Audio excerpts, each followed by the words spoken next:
guys, I'm Dipti Jain from Mumbai, an ultra cyclist, a triathlete, a super endurner, and just finished my Manali Leh Khar Dungla cycling expedition, the first solo expedition I ever could do, my dream come true. So as I got inspired and motivated by my near ones, my dear ones to complete my dream, I thought to make this video where maybe I can inspire or motivate at least one person to take a step towards achieving their goal, whatever it may be. So sharing with you guys my 10-day cycling expedition, the tips and tricks being used to keep them going, the obstacles I faced, the challenges I conquered, and above all, could finish it successfully. So the feeling of completion is just non-explainable. In my entire route, throughout every single day, I got a feeling, oh my God, why am I torturing myself? Why am I doing this? But the feeling of hoisting the Indian flag at Khar Dungla Pass was like my dream come true. Speechless, no words. So fine, I would like to take you all to my journey of Manali Leh Khar Dungla. No, it was not easy, but trust me, it was not impossible. So here sharing my first solo journey of MLK Manali Leh Khar Dungla, rewriting my own success story and creating a masterpiece of my life. MLK from Youth Hostel Association India was a 10-day expedition which started from Manali to Leh to Khar Dungla, and we covered 500 kilometers and 38,000 feet elevation in a span of 10 days. This journey was more like, I'll tell you, a khatro ka khiladi feeling. Came across so many adventures, challenges. Besides cycling adventure, had faced a lot of other unpredictable challenges. So as I always say, कि मुझ में कोई बात नहीं है कि मैंने ये कंप्लीट किया है. The whole point is that I had a force behind me who helped me do this, and a few tips and tricks, few smart moves which helped me achieve my dream. What are they? I would like to share it with you guys. So this journey actually needed, what I realized, is a combination of 60% willpower, your mental strength, a strong mindset, grit, determination, along with 40% of strong calves, strong thighs, strong quads. It has to be like rock solid stone, which you have to prepare it right from the beginning, like at least 2 to 3 months back, with your constant cycling over slopes, your constant and consistent determination of cycling without a single day off, and deep breathing meditation. Every day meditating, breathing exercises is a total must. You cannot move further without doing this. So every single day, this is how our morning began. We used to wake up by 5:30, finish our morning routine, brush, all those stuff. 6:30 we used to get our morning tea. We used to have tea. I used to have a laddu along with it every single day. And by 7 o'clock we used to get our breakfast. I used to have my protein shake along with the breakfast, filled with protein completely, like chole or idli or anything like that. Then we used to prepare our cycle ready, like with bungee cords, with bags, with bottles filled with electral, fasten up, carrying Enerzol, even carrying energy bars, chocolates, dry fruits, nuts over on the route. And trust me, that cycle weighing 16 kg turned out to be 20 kg along with your own weight, getting ready for all type of uphills and downhills on our way. So our expedition began on 7th of July, where we reached 15 miles base camp at Manali, and the day was a chill one. The next day we were being allotted our cycling gears and was having a test ride on that day for approximately 15 to 20 kilometers. So that 2 days were like we were trying to adjust and acclimatize according to the weather, and our real journey began on 9th of July. So the day finally arrived, 9th July, day 1, where we had to travel from Manali to Marhi, right, yeah. It was a stretch of 50 kilometers complete uphill where we were planning to cover the elevation of 5,000 feet. And to my misfortune, I got my chums on the very first day, made me feel super very weak. But yes, that day was the day where I realized whether Dipti will you be able to do it. We started morning 8 a.m. and trust me, till 4:30 p.m. I covered 45 kilometers, and last 5 kilometers, which was like a killer. It took me 2.5 hours, approximately making it like 7 p.m. reaching Marhi. I was dead. I had no plans of continuing ahead because I felt it's not for me. With new josh, new enthusiasm and new power, I came back on day 2, which was a ride from Marhi to Sishu via Rohtang Pass. And it was an uphill of approximately 20 kilometers to reach Rohtang, which was at an elevation of approximately 13,000 feet. Super cold, super chilled. Somehow we managed reaching Rohtang Pass, had coffee, clicked pictures, hoisted flag, and then was a complete downhill towards Shishu, which was a complete scenic route. Trust me guys, you must have gone for vacation to Manali Leh, but a cycling adventure is a different route altogether. Seeing the route every single moment and enjoying it totally. Oh, I loved day 3 because I think this was the easiest day, easiest cycling done, which we started from Shishu to Jispa, and we almost covered 53 kilometers with a little low gradient down uphills and downhills, but the view was breathtaking. It was completely across the river, a stream which we passed across, and it took all our pains away. Day 4, we had to move from Jispa to Zingzingbar. So with a high altitude of 4270 meter, I found it difficult to acclimatize naturally on the route. After 15 kilometers, we had a doctor on duty. She gave me a Dimox, and when I reached the basement camp at 2 p.m., I was being kept sitting all throughout the day till the time I slept in the night. I was awake, I was sitting upright because I was not allowed to keep my head low. These are few signs of acclimatization which helped me, and I never slept. I went outside the tent, took a stool over there so that I can acclimatize with the weather. It was day 5, Zingzingbar to Serchu Plains, and this is the day where my adventure began except for cycling. So en route we came across Baralachala Pass, which was approximately 14,000 feet, and that was the highest pass till date which I had covered.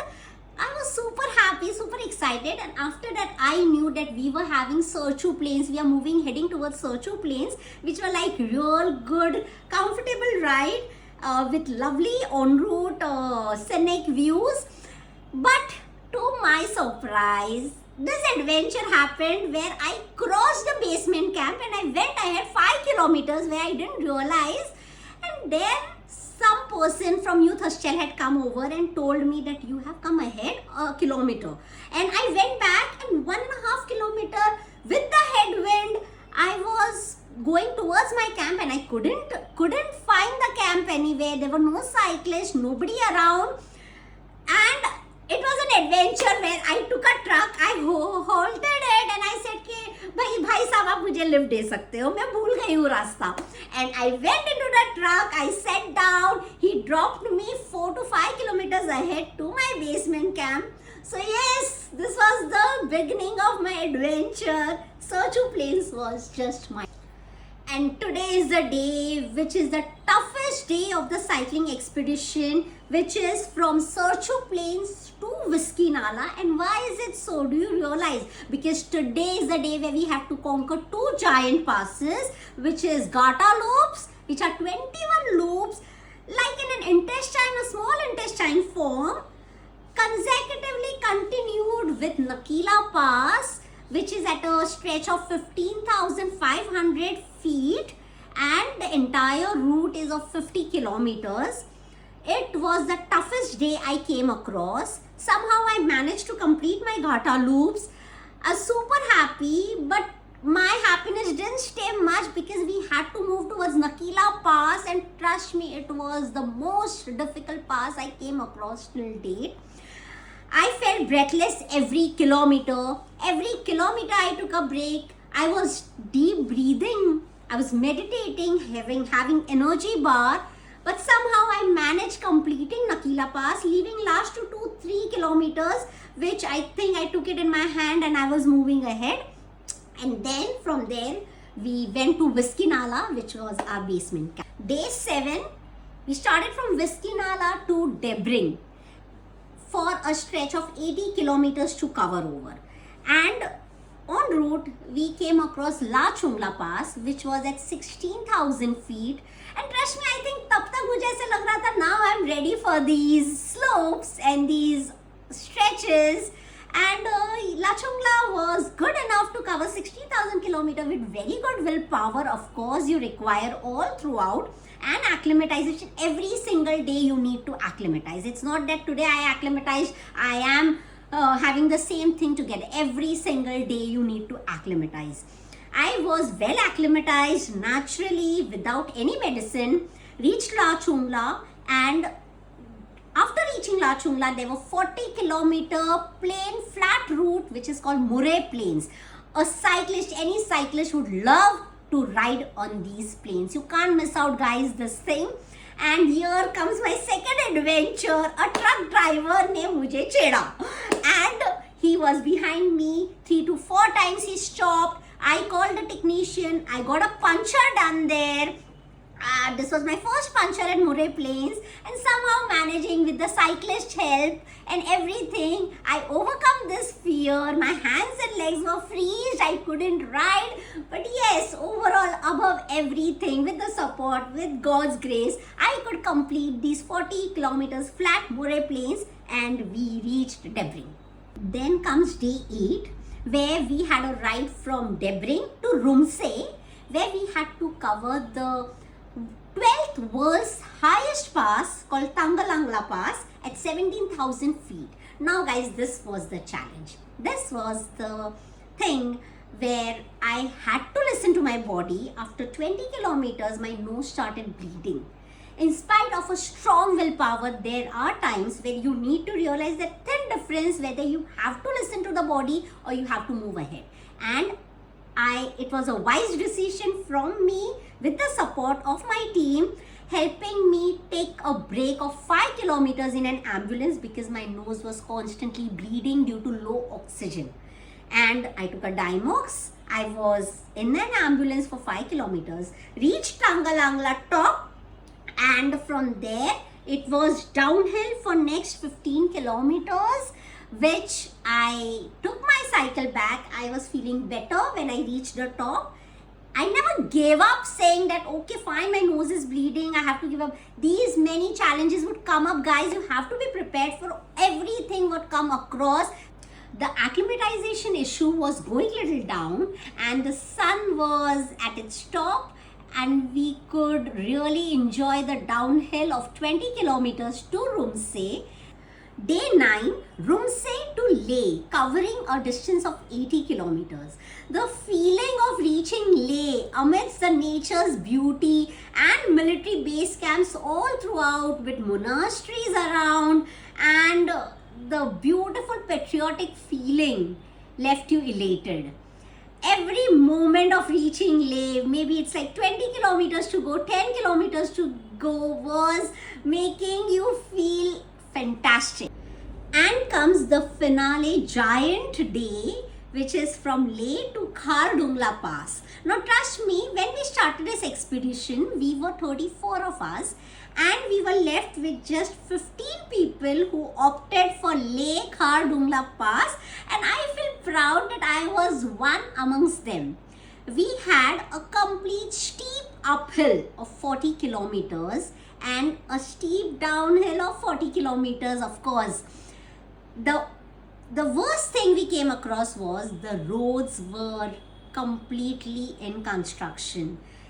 They were widening the roads, We had no road actually, we just had stones to go across through, big, small, the muddy sliders all over, the trucks, the cranes which came across the way, which created bad hurdles, completely crushing our willpower, trying to give us the feeling of giving up, that it's okay, why are we doing this? But you will not believe, every moment thinking about the people who boosted me, motivated me to go ahead, not to give up, kept me going. I reached Khardungla. I removed all my layers. In my sober rider jersey, I hoisted the flag.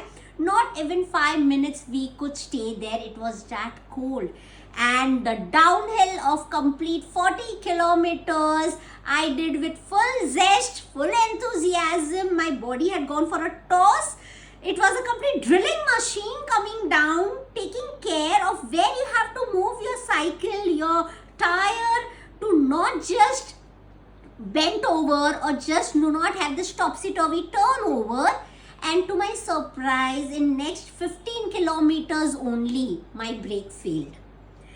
Over on a multiple hairpin bend where I could visualize, I could see a Maruti coming over. I was of course slow on my on my hairpin bend, and I realized the brake pads just were in the air, and I realized very single moment that I couldn't brake.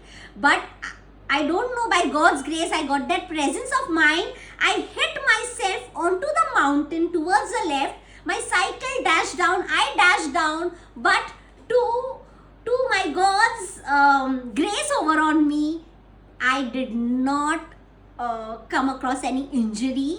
Yes, I was shattered into pieces. I cried a lot, but I realized that apart everything, God is there with me. He's helping me, saving me, apart from the struggles. I called a technician, got my both brake paths changed, and then I went on a move for the next 25 kilometers downhill, completing over on my cycle, reaching down. I feel so elated. It's non-explainable. The feeling of reaching Khardungla from Manali was a dream come true. Never thought of could complete it. And I just love this feeling. And so was the reason I wanted to share this with you. If I could really motivate you, a single percent, I will be on cloud 9. Thank you guys for listening to my entire biopic, my success story of MLK, and would like to say only one thing is like, सीढ़ियाँ उन्हें मुबारक हो जिन्हें छत तक जाना है, अपनी मंजिल तो आसमां है, रास्ता हमें खुद बनाना है। अब सफलता मिले या ना मिले ये तो अलग बात है, पर हम कोशिश भी ना करें ये तो गलत बात है। इसीलिए कहते हैं कि लहरों से डरकर नौका पार नहीं होती, कोशिश करने वालों की हार नहीं होती। Keep trying, never give up, listen to your body and be consistent. This is what I would like to share and tell each and every athlete out there. And last but not the least, words may fall short, but my emotions overflow to offer gratitude to one and all who has helped me achieve my goal, who's helped my dream come true. And without wasting a single minute, the first and foremost, I would like to thank God, the divine power, to be like a back force in my entire journey. My parents who supported me, who's given me this freedom of जी ले अपनी जिंदगी. My kids who supported me, who believed in me. My one and only bestie Jayesh Karkera, without whom I can't imagine I could complete it, who has lended me his MTB for last 2 months to help me ride and go throughout the journey with the constant boost. My friend Harshad, who's done YHI and Manali Leh for last 3 to 4 times and who told me, yes Dipti, you can do it. My inspiration Chetan sir, jinke jaisa mujhe banna hai, who told me, yes Dipti, you have it in you, you can do it. And last but not the least, my whole group of sober riders. Call it Jixi, call it Saurabh, call it Neha, call it JC, call it Harsh, call it all the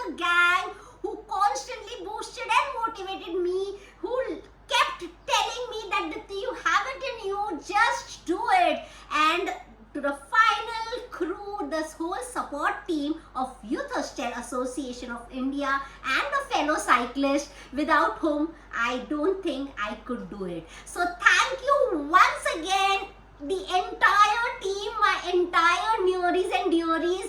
I would love to thank you every single day because you all helped me achieve this milestone of my life, my first solo expedition, MLK. कहते थे लोग जो काबिल नहीं है तू, देंगे वही सलामियाँ। दिल थाम के जहाँ देखेगा एक दिन तेरी भी कामयाबियाँ। करके दिखा कमाल वो, आके ज़मीं पे दे के जाए आसमां। शाबाशियाँ